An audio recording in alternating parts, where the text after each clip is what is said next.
एक रोशन और खुशगवार सुबह थी।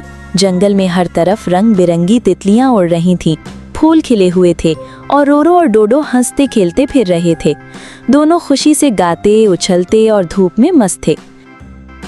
लेकिन अचानक आसमान पर काले बादल छा गए, ठंडी हवाएं चलने लगीं और फिर बर्फ गिरने लगी। पूरा जंगल बर्फ से ढक गया। गर्म मौसम वाला जंगल सर्दियों की वादी बन गया था। बेचारी डोडो ठंड लगने से कांपने लगी।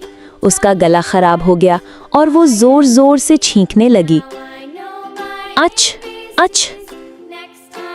रोरो फौरन उसके पास आया।